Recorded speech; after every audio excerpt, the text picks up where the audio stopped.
All right, y'all. Hold on, man. We got to pause this shit. We got someone who has an opinion about whether we should blend it or bump it. Alex here, man. What do you think, caller? Caller, what's poppin'? Let's see. What up? What's going on, Who man? that? We got none other than fucking Static Selector himself on the line, man. Oh, shit. Yeah, man. What's going on with you, man?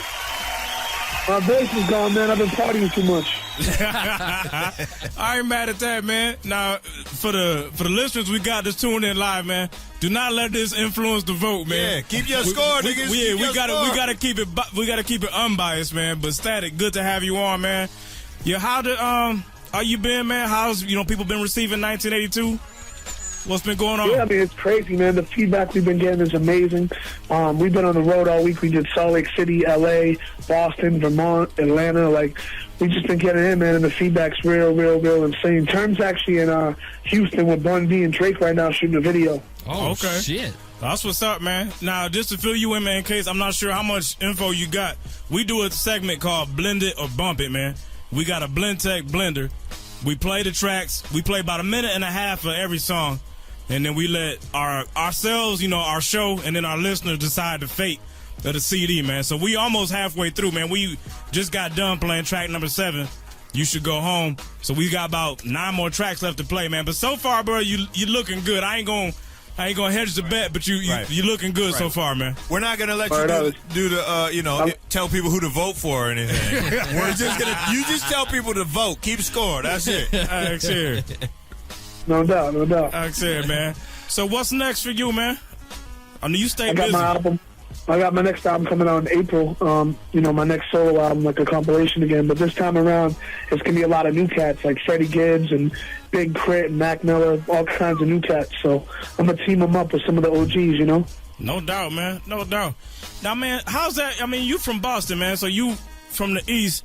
You seem to link up with a lot of cats, man, regardless of coast, man. So how's that process for you? I mean, how do you go about identifying dudes that's from the different regions that you feeling and just like, you know what, regardless of coast, I want to fuck with dude? I mean, I'm from Boston. I've lived in New York now for 7 years, and I do radio all over the country. Like, I'm on the radio in Alabama, Santa Cruz, California, and I do Shade 45 as well. So yeah. I come across a lot of different artists in a lot of regions, and I have a radio show for pretty much every region. So at one point or another, I deal with everybody. So, that's why I'll do a record with Bun B one day, and then the next day do a record with MOP, and the next day I'm working with Evidence. And, it's just, I like to, I really model myself. Damn, my voice is killing me. I model myself after, the DJ Premiers and the Dr. Dre's, cats that can work with everybody and still keep their consistent sound.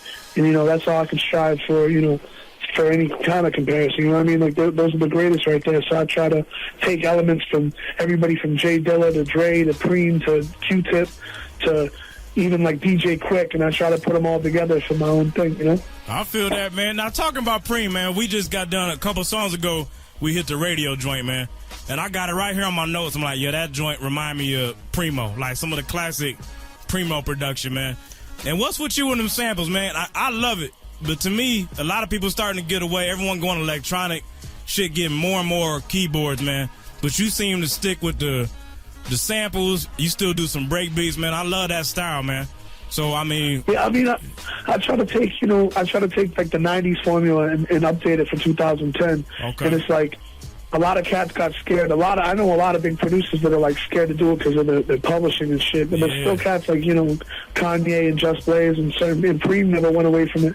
But there's a lot of cats that they wanted to get more into sample-free stuff because of, movies and TV and video games, and sometimes it keeps you from getting records certain places. Like, I've had a couple records in my career, big records that didn't really get to do what they could have done because of the samples involved.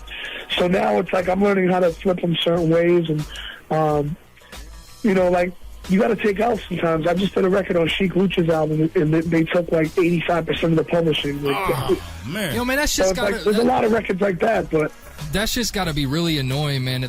The business is constantly blocking the creativity, man. That shit's got to drive you insane at some point. I mean, it is what it is. I went into it expecting it, you know. I think everybody's dealt with it at some point, so I'm not really upset about it. It's, you know, you got to make sure your business is right. So there's certain records you don't have to clear and certain records you do. Obviously, if I'm going to do a record on Def Jam, then I'm going to clear it. But if I'm doing a bunch of independent records or like something on Koch or something, I don't necessarily have to clear it if I chop the sample right. Yeah, I feel you. Now, explain to me. You said it took 85%. So you saying 85% of that one song's? You know, yeah, like I mean, how's that? You going? know, there's a couple records I've done where like the original sample literally wants 85% of the publishing, which means me and the artist have to split up 15%. At the end of the day, that's a bad hit. But there's other times where like, you know, they'll just pay a big fee up front to clear the sample and not deal with the publishing.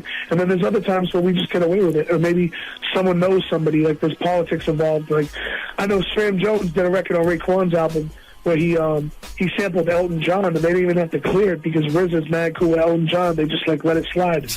That's crazy as hell. Here's your $250, Static. Good job. Love the track. God, that's bullshit, man. No, that shit is cool as fuck. I mean, no, it's crazy that they're taking cleared it. That's cool. It's crazy that that it ends up, you know, a lot of times that music gets stopped because of the fucking business, you know? I mean, that shit drives me insane, man. I feel you. That shit's tough as fuck, though. But, I mean, thank you for answering that, though, because, I mean, the whole sample game, man, I think a lot of up-and-coming producers, a lot of dudes that's current and may want to sample but stick to the original shit, I think you probably answered a lot of questions and, you know, their fears and doubts that they have about using other people's material, though. So I appreciate that, man.